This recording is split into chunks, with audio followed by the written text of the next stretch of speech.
אז ככה, חולמים על שדרוג הדירה, על מרפסת שמש מפנקת, הרבה אנשים חולמים על זה, אבל התהליך הוא יכול להיראות לפעמים קצת, אתם יודעים, מורכב. במדריך הזה אנחנו הולכים לפשט את כל השלבים מהמחשבה הראשונה ועד לרגע הזה שבו פותחים את הדלת למרפסת החדשה. יאללה, בואו נתחיל. למה בעצם כל כך הרבה רוצים מרפסת? כי בואו נודה בזה, זה הרבה יותר מכמה מטרים של בטון. זו פשוט קפיצת מדרגה באיכות החיים. פתאום יש עוד חדר של אוויר ושמש. ערך הנכס עולה ונוצרת פינה פרטית כזאת שמחברת בין הפנים לחוץ. זה שינוי שממש מרגישים ביום-יום. באופן טבעי, כשמתחילים לחשוב על פרויקט כזה, מיד צפות ועולות שתי שאלות גדולות, ממש גדולות. הראשונה היא טכנולוגית, איך בכלל בונים דבר כזה? והשנייה, שהיא לא פחות קריטית, עוסקת כמובן בבטיחות. וזאת חברים השאלה הראשונה שכל ועד בית או יזם מתמודד איתה. מה הדרך הנכונה? ללכת על השיטה המוכרת של מרפסת בטון כבדה, או לבחור בפתרון מודרני יותר של מרפסת פלדה תלויה? בואו נפרק את ההבדלים. תראו, ההשוואה פה די ברורה. לטכנולוגיית הפלדה התלויה יש כמה יתרונות ממש משמעותיים. קודם כל, ההתקנה הרבה יותר מהירה, כי הכל מיוצר מראש במפעל. אין צורך בעמודים האלה שתופסים מקום בחצר ובגינה. המשקל הוא נמוך משמעותית, וזה מפחית את העומס על הבניין הקיים, וחשוב לא פחות, אפשרויות העיצוב הן כמעט בלתי מוגבלות. אוקיי, כל היתרונות האלה נשמעים מעולה, אבל הם מיד מובילים לשאלה הכי חשובה שיש, בטיחות.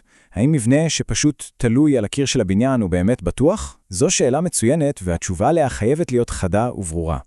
והתשובה היא כן. חד משמעית כן. המבנה ההנדסי של מרפסת כזאת הוא סופר מתוחכם ומאסיבי. היא מתוכננת לשאת עומס מטורף של עד 450 קילוגרם למטר רבוע. כדי לסבר את האוזן, תחשבו על מסיבה עם 10 מבוגרים על מרפסת של 10 מטרים, וזה אפילו לא מתקרב למגבלה. אין פה מקום לספקות. טוב, אז הבנו את הטכנולוגיה, סגרנו את פינת הבטיחות, עכשיו מגיעים למשוכה שכולם קצת חוששים ממנה, הבירוקרטיה.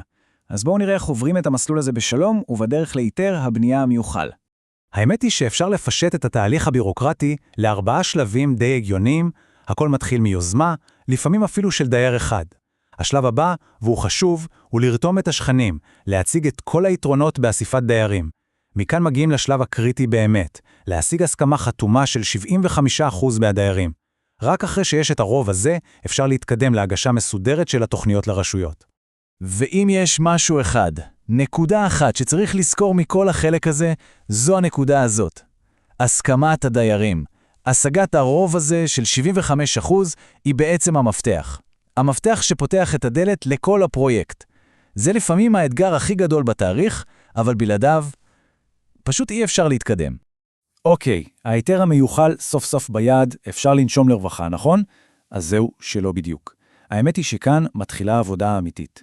השאלה איך בונים היא קריטית, והתשובה עליה היא מה שיקבע אם הפרויקט יהיה סיפור הצלחה או כאב ראש אחד גדול. בעצם יש כאן שתי דרכים, שני מסלולים שאפשר ללכת בהם. הראשון הוא לנסות לנהל את הכל לבד, וזה מסלול שמלא בהפתעות לא נעימות כמו חריגות תקציב, עיכובים, סיכונים משפטיים. הדרך השנייה, הבטוחה, היא לבחור בניהול הנדסי מקצועי. זה פשוט מבטיח שקט נפשי, ודאות פיננסית, בקרת איכות וליווי צמוד מהיום הראשון ועד האחרון. אז איך זה נראה בפועל הניהול המקצועי הזה? בואו נחלק את זה ל3 שלבים חכמים. הראשון הוא שלב הטרום ביצוע. זה שלב התכנון המדוקדק, שבו בעצם מונעים את הבעיות עוד לפני שהן בכלל קורות. אחר כך מגיע שלב הביצוע עם פיקוח צמוד באתר, שמוודא שהכל נעשה לפי הספר, באיכות הכי גבוהה. ובסוף שלב המסירה, שבו לא רק מוודאים שהכל מושלם, אלא גם מלווים את הדיירים עד שהם מרגישים הכי בבית שאפשר במרפסת החדשה. טוב, בואו נאסוף את כל מה שדיברנו עליו ונזקק את הכל לכדי נוסחה אחת פשוטה, נוסחה להצלחה, כזאת שמוכיחה את עצמה בשטח פעם אחר פעם. אז הנה היא, נוסחת ההצלחה. בסופו של דבר, פרויקט מוצלח עם דיירים מרוצים הוא שילוב של 3 דברים פשוטים. הראשון זה הפקטור האנושי, הסכמת הדיירים. השני הוא התכנון ההנדסי המדויק. והשלישי הוא ניהול שמוריד את הסיכונים למינימום. זאת, על רגל אחת, כל התורה. והגישה הזאת היא פשוט עובדת. כשהתהליך מנוהל כמו שצריך, המספרים מדברים בעד עצמם. תראו, למעלה מ-500 מרפסות כבר נבנו בהצלחה בשיטה הזו. וזה לא נגמר במרפסות. אותו עיקרון בדיוק הוכיח את עצמו במעל 100 פרויקטים מורכבים של התחדשות עירונית ובנייה. אבל אולי הנתון הכי חשוב, זה שמספר את כל הסיפור, הוא זה. 0. 0 תביעות משפטיות. כשעובדים נכון, עם תכנון מדויק ושקיפות מלאה מול הדיירים, פשוט מונים את הבעיות לפני שהן מתחילות. אז אחרי שעברנו על כל התהליך, אחרי כל ההסברים, נשארת בעצם רק שאלה אחת פתוחה. כשרואים תמונה כזאת, מה לא היינו עושים עם עוד חדר כזה? חדר של אוויר צח ושמש. זו שאלה, אתם יודעים, שמשאירה הרבה מקום לדמיון,